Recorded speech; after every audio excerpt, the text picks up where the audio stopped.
Welcome, everyone.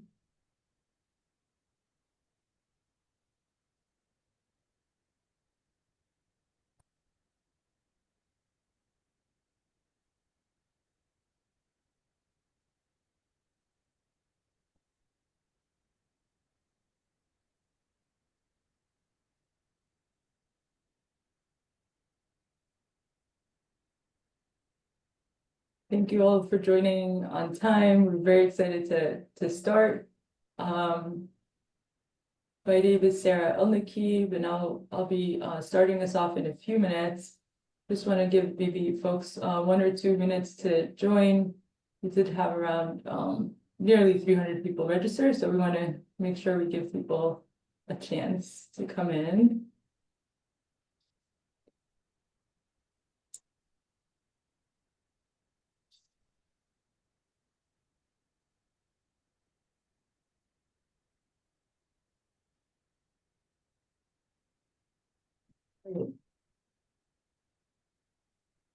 Welcome, everyone.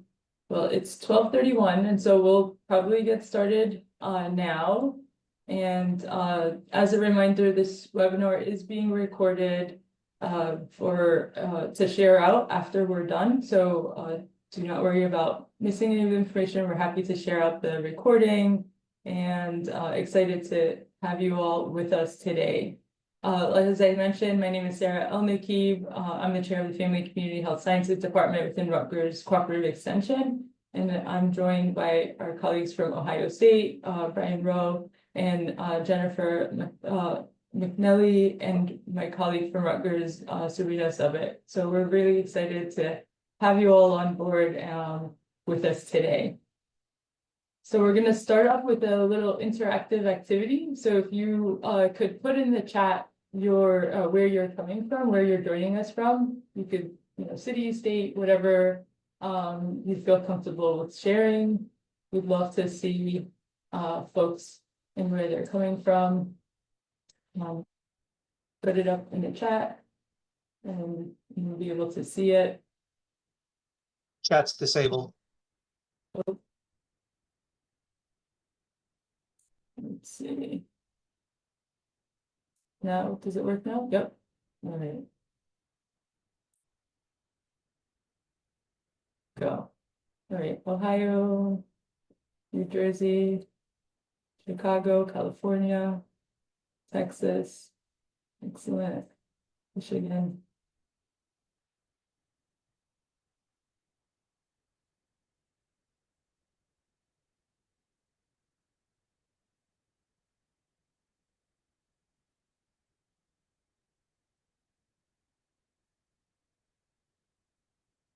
Welcome, everyone. We're really, really excited to have you all on board.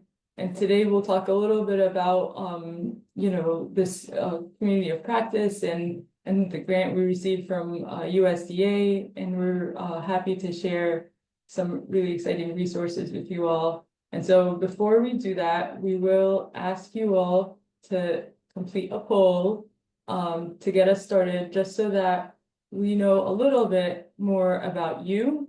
And you can help us learn, what would be most interesting to you. And so if you could take a minute or two just to fill out this poll, we'd really appreciate it.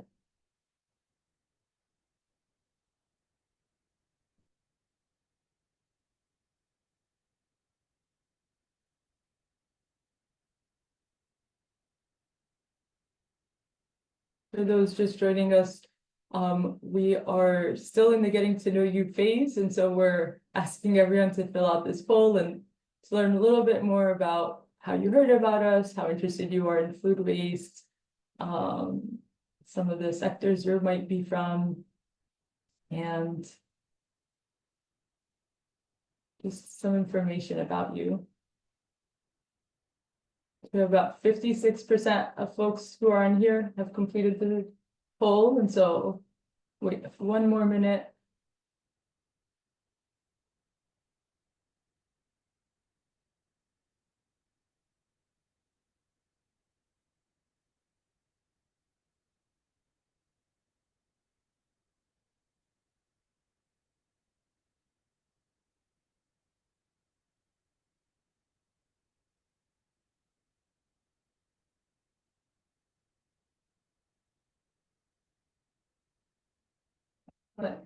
So I will end the poll here and share some of the results. And so you can see here that most of the people in the room are familiar or very familiar with food waste as an issue. You also are somewhat familiar with what currently exists for consumer food waste campaigns. And so we're glad you're here. That's what we'll be talking about and sharing throughout this next year. Most of you are involved in food waste work in your current role. And it looks like we have a really good cross-section of folks, from consumers to municipalities and schools and nonprofits, as well as corporate, higher ed, restaurants and production. So lots of really great cross-section from the whole food system, which is wonderful. And you heard about us from a lot of different places. So some of you have heard of us from the EPA's Community of Practice or Extension Foundation. Rutgers and Ohio State have been putting out a lot of information about it, as well as USDA or your local cooperative extension. So excellent. For those who put other, curious to learn about where you've heard about us. So feel free to add that to the chat if you're interested. Great. Excellent.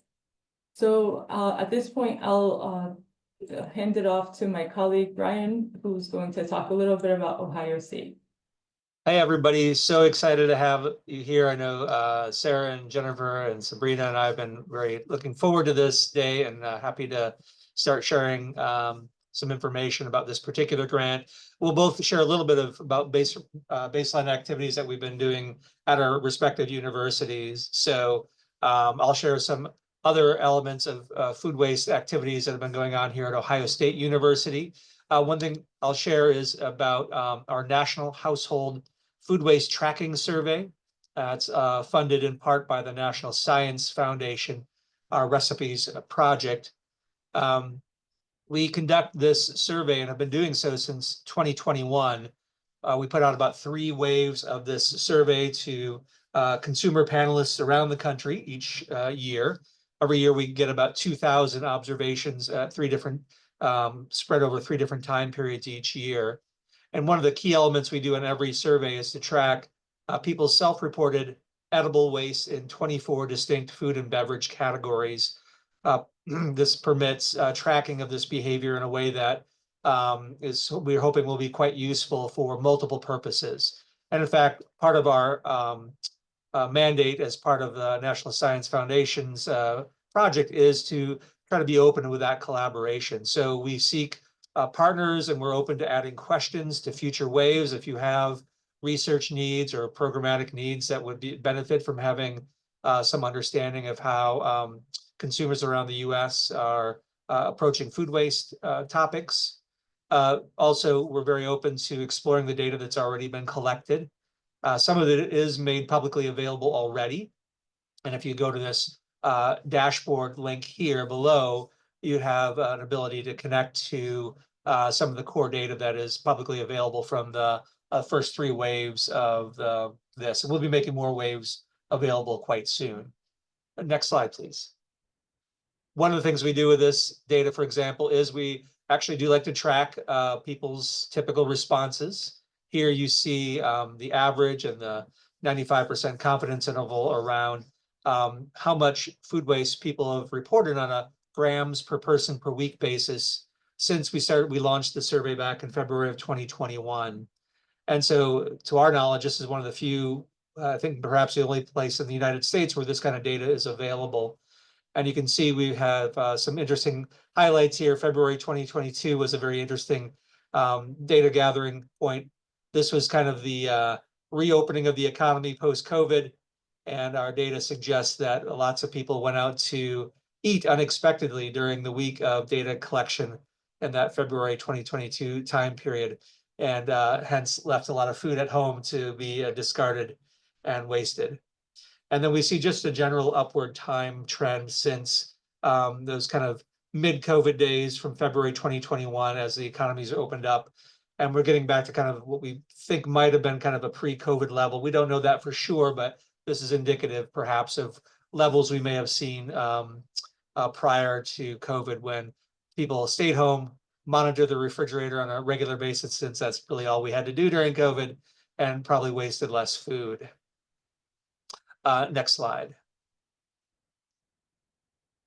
And if you would go to this webpage, we've got many publications coming out of the OSU group, including publications using the data from that national tracking survey, and lots of other work going on, including new work on with support from the World Wildlife Fund and their data on food waste warriors, on K through 12 cafeteria waste, some data using eye tracking and looking at food date labels, and many other publications at this site as well that people can click on, go to that link, and see some more resources there. All right, next slide, and I think I'll hand it back to Sarah.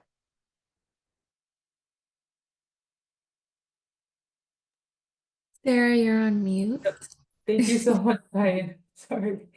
And to give you all a little background on our work here at Rutgers, and so the food waste team within Cooperative Extension was established in 2018. We started working directly with schools after hearing from school food service about how much waste was being produced. And we started in one district in New Jersey, and now we're all across the state. We've developed a lot of curricula with a lot of teachers who are interested in climate change and plant-based eating and food waste reduction. And so in New Jersey, we had the first K through 12 climate change standards that were created and required to be taught in all K through 12 schools. And so we use that as a leverage point to teach climate change through the lens of food and food systems. And so all of these are open access curricula that you can use in your classrooms, which we're hoping to share with everyone. They also include video games, a board game, as well as other really great lessons, video lessons, and hands-on activities. And having co-produced them with teachers, we know that they work on the ground, and so it's really, really great. Additionally, we've developed relationships with municipalities to do health inspector trainings that across the state around food waste and why it's so important.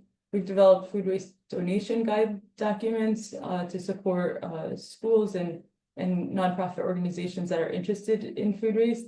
And we worked with the Harvard Food Law and Policy Clinic to develop legal fact sheets for folks who are really interested in learning a little bit more about what is legally allowed to be donated and what the liabilities are for food waste. And so we'll talk a little bit about how to connect with the Harvard Food Law and Policy Clinic in a few months, and we'll actually have them here on board to talk to you about what they're doing now and some of the amazing work that they've been doing, and great resources for you all across the US. And so we're very excited to share that. And then I'll show a short video about one of the curricula we offer, and then I'll take it from there.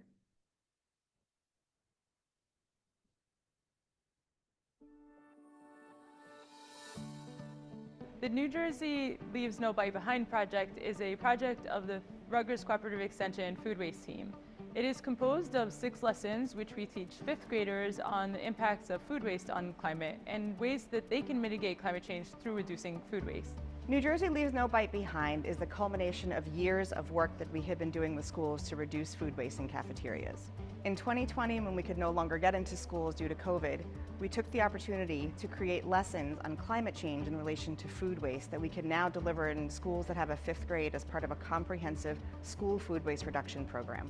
We wanted to give students something that they could do to help reduce climate change's impacts, because it's going to impact their lives even more than the teachers or the people putting this together, because they are the youth and they are the ones that are going to be experiencing the climate's impacts.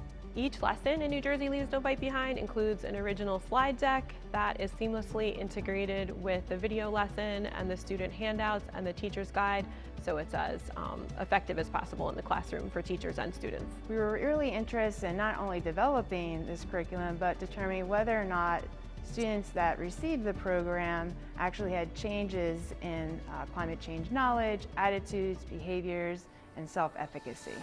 We also helped the schools get their own on-site composters. These students got involved by separating their food waste into what is compostable and what is not compostable, and they loaded the composters to create a nutrient-dense soil, which was then used to help their school gardens. It's exciting because we're actually composting, and we have gardens outside that are being fertilized with the food scraps that are taken from the cafeteria. Students are becoming educated and making better and healthier choices in the food line, which is directly going and impacting the amount of food waste they are creating, and we're noticing that that is lessening as well. The students were very engaged in the program from the very beginning. I was surprised but not surprised because the students, they're like sponges, so they soak in anything, especially if it's something new. They love to learn something new.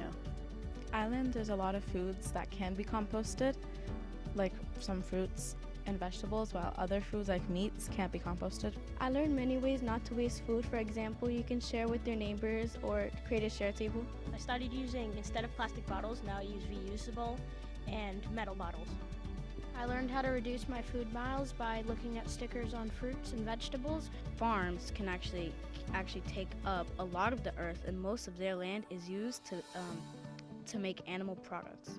I started eating more fruits, vegetables, and like other stuff that are good for you. So I'll hand it back off to Brian, who will talk to us a little bit about this project specifically and what we're excited to share. Yeah, thanks, Sarah. Yeah, so now that you've got to know a little bit about kind of our two institutions and kind of the work that we're doing, we're excited to share this new grant. We're very honored to be the recipients of this grant from USDA's National Institute of Food and Agriculture, also known as NIFA, to undertake these activities. The activities come in two lanes. OSU will lead this lane of activity under evaluation. And as you might expect, given some of the great pedagogy and curriculum that we're just hearing about, there'll be an education lane being led by Rutgers. And so we'll focus on existing household food waste reduction campaign materials on the evaluation side, partnerships with 3 US cities, and a rigorous measurement approach. And then Sarah will share with you their vision for on the education side, which this webinar is part of that education side as well. Next slide, please. So a major element of this grant is to work with 3 different cities in the United States to undertake a pilot campaign where that campaign is focused on reducing household food waste. And so the approach for this will be what's known as a within city difference in difference approach. And so to be able to evaluate these, and this was a real goal of USDA, was to be able to do some very rigorous analysis of how these campaigns really affect the amount of food that's being generated in households. This really requires both before and after measurement. That's before and after the campaign materials are circulated. And also the use of both treatment and control groups. That is treatment where they're receiving the campaign materials, and then a similar group of individuals that did not receive those materials. And specifically, we're going to go within each city and look for 80 distinct waste hauling routes in each city. And so we'll use that waste hauling route as kind of the observational unit. And 40 of those will be in the treatment group, 40 in the control group. And we'll be working with 3 different cities with distinct kind of geography and demographic profiles and an array of previous food waste programming. Our first city, which has been publicly announced, will be here in Columbus, Ohio. They have done some previous food waste programming. And so this will be our example city that has had some previous food waste programming involved with it. Next slide, please. When we work with cities, we'll be implementing these pilot campaigns, and the communications will be choosing from existing campaigns focused on household food waste reduction. So the purpose of this campaign is not to create a campaign, but rather to evaluate the efficacy or the impact of campaigns. And so we'll be focusing on using existing campaigns or other campaigns that cities find that they want to implement as part of this. And so this will be, with each city, there'll be deep discussions with the cities to figure out which existing campaign that they think will work best in their municipality or in their region. Also, due to the demands of getting a nice clean estimate of the impact of the campaigns, we'll be focused on targeted communications. So things like direct mail, door knocking, email and text messages to individual participants along those waste hauling routes as they're available, depending on the city. We'll avoid kind of broad spectrum communications like mass social media or TV, because again, we want to maintain a separation between our treatment and control groups, again, for the purposes of getting a nice clean measurement of the efficacy of those campaigns, which is, again, a key emphasis of USDA in providing this grant. Next slide, please. To be able to do that measurement, we're going to use a couple of different approaches. A key one is that we will go and get a sample of waste from each waste hauling route. 40 waste hauling routes will be in the treatment group, a matched 40 in the control group. And so we'll grab a 200-pound waste sample, and our contractor, using a protocol that we've used previously, will go out and audit that waste sample and look for the fraction of the food that is coming from food waste sources, both items that were potentially edible and inedible. And we'll look even within those edible categories into different types of food categories. We'll then also use self-report surveys and recruit people along those routes to fill out surveys. We will have them self-estimate their amount of food waste, tell us about different campaigns that they might be aware of, both pre and post, understanding if they're aware of the campaign that's being shared as part of this effort, or other campaigns that might be out there. And then also to report out composting activities, which might not show up in, for example, the waste audits that are coming, that will be grabbing those 200-pound samples, might not have obviously the materials that were composted. We'll also then work with the city to see if there's any composting activity at, say, drop-off sites. Some cities have drop-off composting sites. We will monitor those volumes. And again, we'll do this before any campaign materials are shared, and then once about a month or two after all the materials have been circulated, and then we'll go to kind of a medium-term point about 6 to 8 months post the campaigns and do that measurement again. Next slide. And so as we work with cities, we kind of go through a long list of activities that will happen, that we have to engage with those cities to make sure that we are standing up an effective campaign, and that we are then undertaking this rigorous evaluation with high quality measurement being taken, so that we can really understand the impact of these campaigns, and then also understand what the techniques and approaches that the cities are using that could be useful or transferable to other cities who may want to undertake campaigns in the future. And all of this with an eye towards a potential rollout of a national food waste reduction campaign. That is, I think there's currently an RFA out there right now for there to be a national food waste reduction campaign generated and shared out. So anything that we can learn as part of these pilot processes that can inform that is going to be very important. All right, next slide. And I'll hand it back to Sarah. Right, thank you so much, Brian. And then in addition to all this incredible kind of research that's happening at Ohio State across these 3 cities, looking directly at food waste that is occurring at the consumer level, we're hoping to also develop this community of practice across extension and communities that are working within food waste. And so the idea is we'd love to develop this kind of professional peer collaboration across boundaries, across states, to share what we know, to kind of try to maximize public outreach around food waste reduction. And so we have worked with Extension Foundation to develop a forum for us to get together and ask each other questions, collect information, share resources, and kind of have, you know, research-based information shared back and forth. And anyone on this call is welcome to join. You don't have to be part of Cooperative Extension. In fact, we prefer to have a very diverse group of folks because we do believe that the issue of food waste is only solved when we work collaboratively across silos. And so working together with people from within Extension, from industry, from nonprofits and so on, could be really, really helpful in highlighting some of the ways we can reduce food waste. We're also hoping to have monthly webinars around food waste initiatives that we know about. And so, for example, we'll share a little bit about the University of Rhode Island and what they're doing in their food recovery group.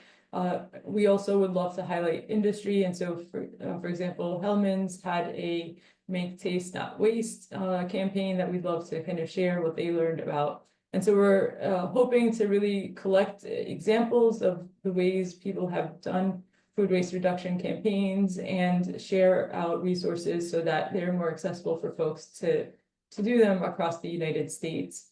The goals of this community of practice is really to create a hub for professionals to collaborate, share, learn from each other, and problem solve together.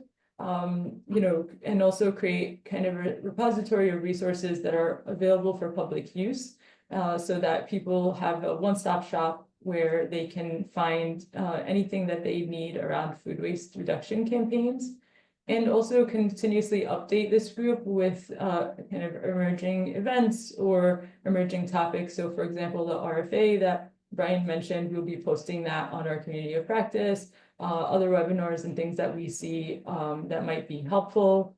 And then we're going to work very closely with EPA and other organizations to kind of have more additive community of practice activities, so that if you belong to already one community of practice, you don't feel like it's overloaded or we're doing the same things. And so we know for example, Food Waste Prevention Week has a series of webinars, and so we're trying to make sure that we're adding to them and not replacing them, and we'll be sharing all those resources with all of you. And so really, if you're willing to explore kind of this small focused cohort to talk a little bit about a common challenge that you're interested in or a common programming interest, we're looking to possibly create a smaller cohort of folks who want to work collaboratively on a focused project. And so if you're interested in that, start thinking about that, start thinking about what you'd be interested in kind of working on, and then we'll be having a call for that in the coming months. And so, as I mentioned, the community of practice is going to be held within Extension Foundation. And on that website, we will be having, all of the calendar invitations for every webinar that we're hosting, as well as any webinars we hear about from other places. There's going to be a blog feature where you can post your questions and issues, and that way you can learn a little bit more about, problem solving together. There's going to be a resources page that offers all of the resources that are available that we're collectively collecting together. And we're hoping that, this is a place that is very active and kind of continues to have this conversation about food waste in between these sessions. And then finally, we are hosting our next two monthly webinars. And so the November webinar is going to be about community education campaigns, and it's highlighting work that University of California Cooperative Extension is doing with SNAP Ed and FNAP populations, as well as the University of Rhode Island and their work with the food recovery program there. And then in December, we're really excited to share that we're going to have the Harvard Food Law and Policy Clinic join us and talk a little bit about, what are some of the legal ramifications of food donation, as well as possible ways that you can get some of the resources that we worked with them on. And so they have statewide legal fact sheets that you can look for in your own state. And then we're going to have the CEO of Share My Meals, a local nonprofit that's doing a lot of really great food donation work in New Jersey. And so we're really happy to share some of that with you all. So before you head out, we'd love to get a little bit more information about what you're looking for on this. And so I'm going to launch right now the last poll that can tell us a little bit about what you're interested in, because really this webinar series and community practice will only work if we kind of work on it together. And so the more you let us know what you're interested in, the more we can cater to that. And so if you take 1 minute to fill that out, and then I'll finally share some final resources for connecting with us in the meantime. Wait 3 minutes.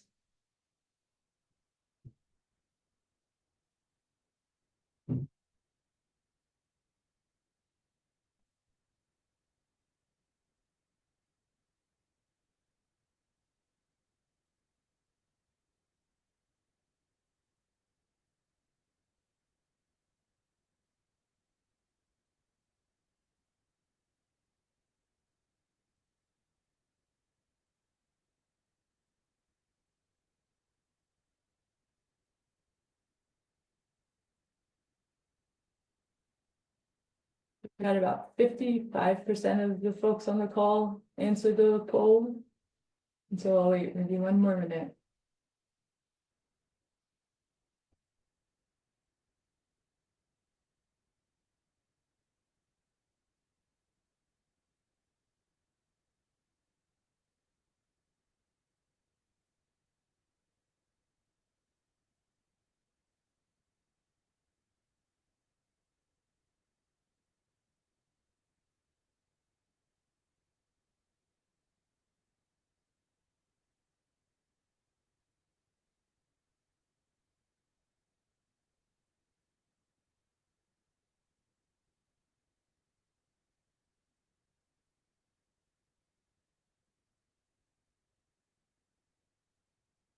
So this is perfect. So after the poll, I'll share Jennifer and Sabrina's emails in case you'd like to get in contact with us. But we can also open it up to questions for those who have any questions that we haven't answered already. We can also maybe just reiterate some of the questions that were asked in case anyone else is interested.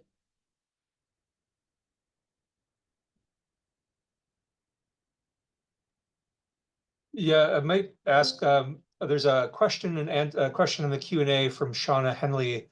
Does a composting follow food safety practices, etc.? Shauna, can you elaborate more on which composting you were referring to, maybe either in chat or unmute?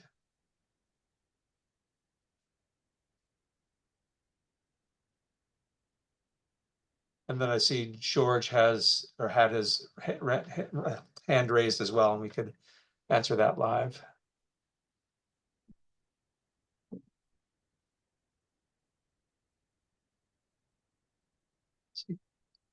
Sabrina, are you able to unmute George? I will try right now. Let's see.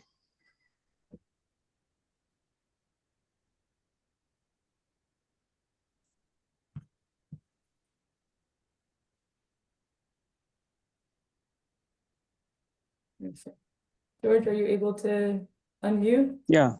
Hello. Hello. Welcome. Hello. We can hear Yes, you, George. Go ahead. Good morning.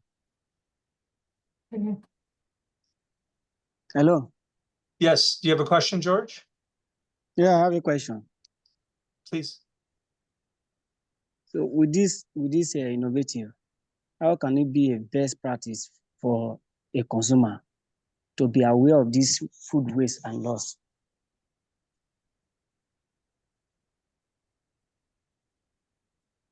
How can consumers learn about food waste and loss, be aware of food waste and loss is an issue? Yes, so as part of the pilot campaigns, excuse me, we will work with cities to implement campaigns that do exactly that. As part of those campaign materials, they will, many of the campaigns that are currently popular and in use typically do raise awareness of the issue and then provide tips and insights that would then motivate people to undertake changes in behavior that would reduce food waste, particularly things that could help them also save money in terms of their day-to-day food shopping. So, for example, there's a great campaign that's Denver has been using, and part of their campaign materials are to provide prompts to consumers in the form of either small bins or brightly colored cling wrap to be able to identify items in refrigerators that should be used first so that they are used before they are no longer edible. And so these would be some techniques that are currently used in campaigns that would be made available to cities that we would support as part of the pilot campaign.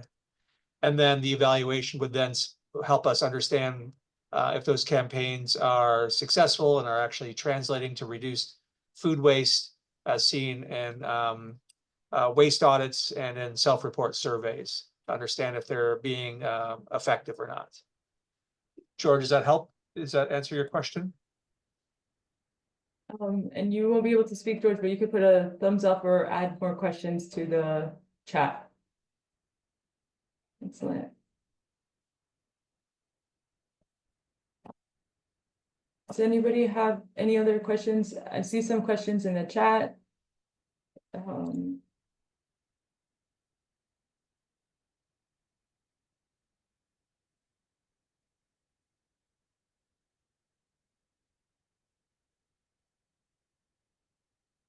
So I'll look at Abby's question. Have you done any lit reviews as to the specific food skills necessary to reduce food waste? So I know that at the Rutgers group, we haven't done that. We've really focused a lot of our efforts on student food waste in schools. And so we've had success with looking at what are some of the ways to reduce food waste in schools, and some of the barriers that people might have.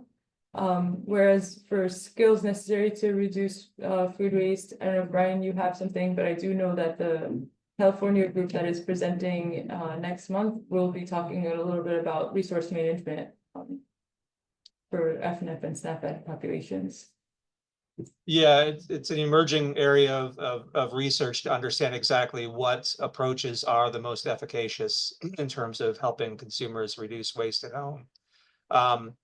One set of practitioners are very focused on increasing the skill level of home cooks so that they feel confident in using leftovers and unused material, unused food that didn't get put into food, so that they have the confidence to try a new recipe that uses up elements in their refrigerator. This is seen as very a powerful approach because it relieves the pressure on doing everything else beforehand, shopping correctly, proportioning perfectly, so people can kind of catch up at the end and make sure not to waste food simply by doing that. Other approaches are very focused on kind of the planning and portioning side of things, making sure that meal planning happens, making sure that people monitor their refrigerators and shelves before they go shopping to make sure they're not buying redundant items, or to be able to meal plan around existing items. And so I know those are all seen as very efficacious as well. And a lot of the emerging literature suggests that making sure to couch this in terms of kind of home finances and particularly with rising food prices is a very motivational approach that most consumers can identify with and kind of prompts them into action. That seems to be the kind of the dominant approach that seems to connect with most consumers right now. So I hope that was helpful as a quick synopsis of some of the things I've seen in the literature. Thank you, Brian. There's also a question about if the other two cities were selected and what criteria were you using to select those cities? Yeah, we'll be announcing the other two cities here later on this autumn. And the criteria were that we wanted a diversity in terms of geographic across the country. So not all in the one particular section of the country. Differences in terms of cultures, demographic profiles of the typical cities, and then differences in terms of experience with previous food waste programming in those cities as well. And so again, we'll be announcing the other two cities later on in the autumn. We look forward to working with these three cities around the country.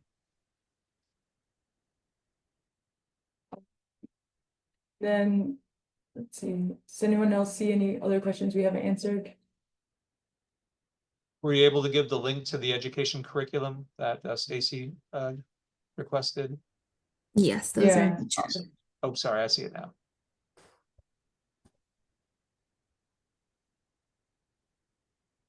While we look for other questions, I'll share the results of our poll.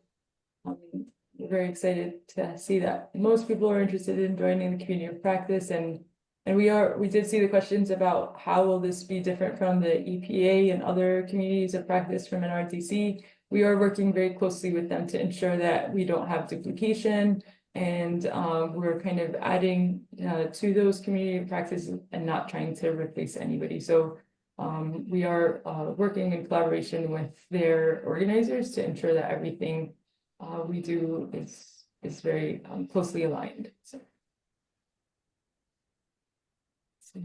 other questions?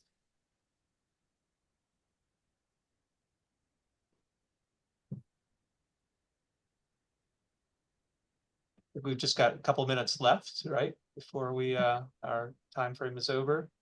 And I would just like to thank Shauna for sharing those resources about appropriate methods of composting for safety reasons. Again, the pilot campaigns, cities might choose campaigns that encourage people to compost, and we'll make sure that that cities are prepared, as they oftentimes are, pretty cognizant of that, making sure that any composting activity that they encourage does follow best practices in terms of safety and pest reduction and things like that. So thank you for those that additional resource there. Right, excellent.